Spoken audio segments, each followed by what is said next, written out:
President Donald J. Trump has moved to redefine America's posture in one of the world's most fragile and strategically vital regions, unveiling a national security strategy that places the prevention of conflict with China over Taiwan at the center of U.S. foreign policy. The document, released in Washington, sets out a far more assertive approach to deterring Beijing at a time when the Chinese military has expanded pressure across East Asian waters more aggressively than at any point in recent years. Images circulating this week, including a 3D printed model depicting Trump beside the Chinese and Taiwanese flags, capture the symbolism of a confrontation both governments insist they don't want, but increasingly act as if they expect. The administration's new national security strategy portrays a White House convinced that deterrence, not dialogue, will keep the peace in the Taiwan Strait.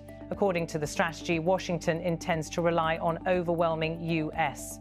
and allied power to ensure Beijing does not attempt to change the status quo by force. The document makes clear that China's rise, its military modernization, and its increasingly assertive operations around Taiwan and Japan represent the most consequential challenge to global stability. The U.S. response, as laid out in the strategy, revolves around building enough military overmatch to deny China any expectation of a swift or successful strike. At the core of the strategy is a straightforward assertion: America must ensure that conflict never breaks out, because Beijing concludes it cannot win. Trump and his advisors argue that China's recent activities, including deployment of more than 100 naval vessels across the region, stepped up air incursions around Taiwan, and increased pressure in the South China Sea, demand a more muscular U.S. posture. The strategy frames these actions as not isolated provocations, but part of a broader campaign to reshape Asia's balance of power, undermine U.S. influence, and test how far Washington is willing to go to defend its partners. The new strategy states plainly that the United States and its partners must be ready to counter coercion with credible force. In one of its clearest assertions, the document declares that we will build a military capable of denying aggression anywhere. It also stresses that this will not be a US-only undertaking, noting that our allies must step up and spend, and more importantly, do much more for collective defense.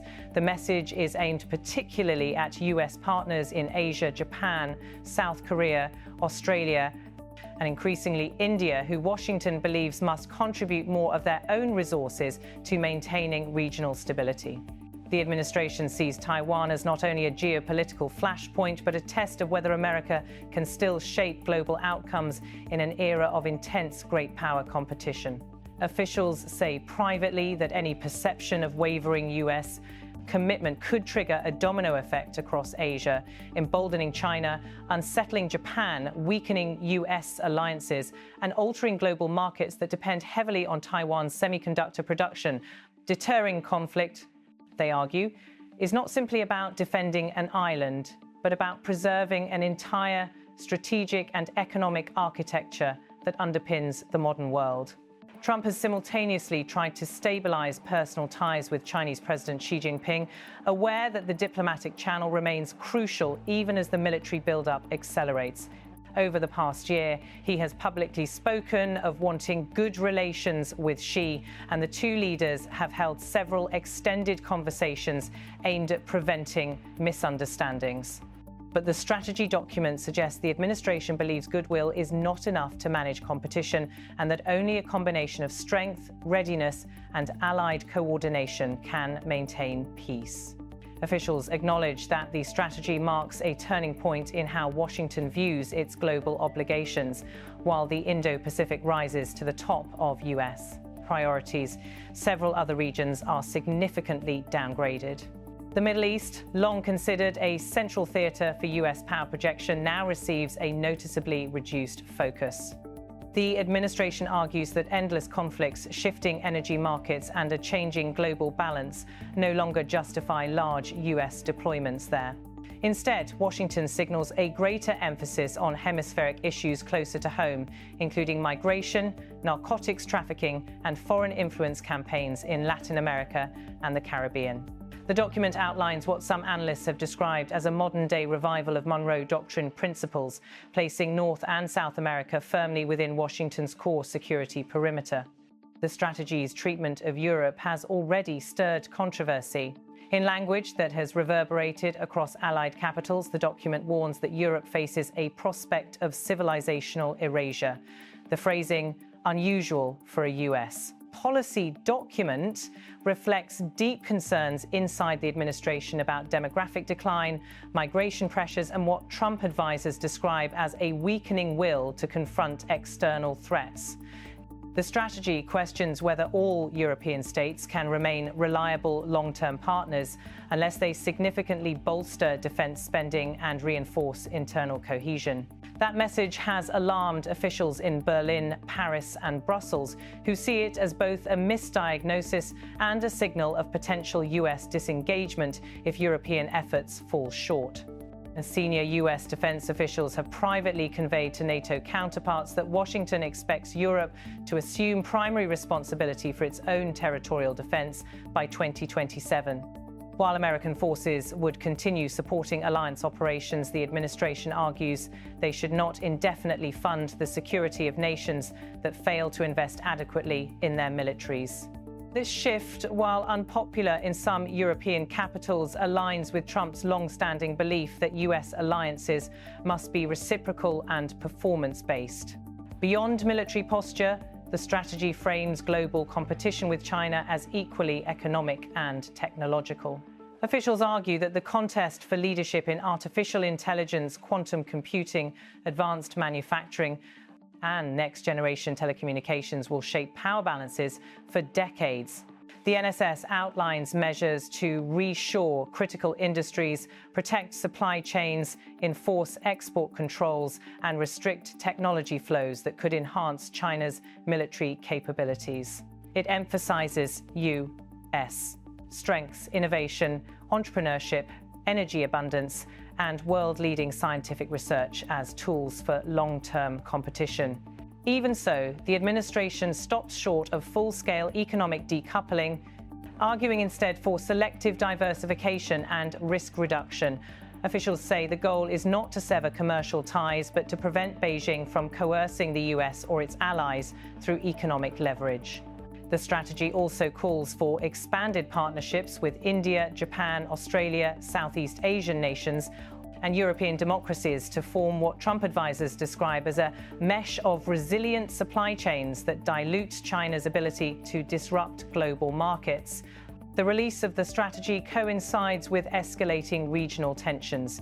In recent days, both Taiwan and Japan have issued warnings about an unprecedented surge in Chinese military operations across the Western Pacific. Japanese officials described abnormal patterns of naval and air activity surrounding the Ryukyu Islands, while Taiwan reported large-scale maneuvers extending beyond the first island chain, an area Beijing has long sought to dominate. These developments underscore why Washington believes deterrence must be strengthened now before any miscalculation becomes irreversible. Analysts say Beijing is trying to test the limits of U.S. resolve without crossing a line that would trigger direct conflict. Chinese officials routinely insist that peaceful reunification with Taiwan remains their preference, but refuse to rule out the use of force. The United States, meanwhile, maintains a policy of strategic ambiguity, neither endorsing Taiwanese independence nor accepting the possibility of forced unification. The new strategy does not alter that framework, but places greater emphasis on hardening the region against the possibility of conflict. Some foreign policy experts have welcomed the clarity of the administration's approach, noting that previous strategies often combined aspirational rhetoric with inconsistent execution. Others warn that such muscular deterrence carries its own risks, potentially fueling an arms race or reducing space for diplomacy. Critics argue that framing Europe as a declining civilizational entity and reducing focus on the Middle East may alienate partners whose cooperation could still prove vital in global crises. Supporters counter that the world has shifted, resources are finite, and Washington must prioritize what matters most. Inside the administration, officials describe the strategy as an overdue alignment of American power with American interests. They argue that 3 decades of diffuse commitments diluted the country's ability to confront the most significant challenge of the 21st century, an increasingly assertive China with global ambitions.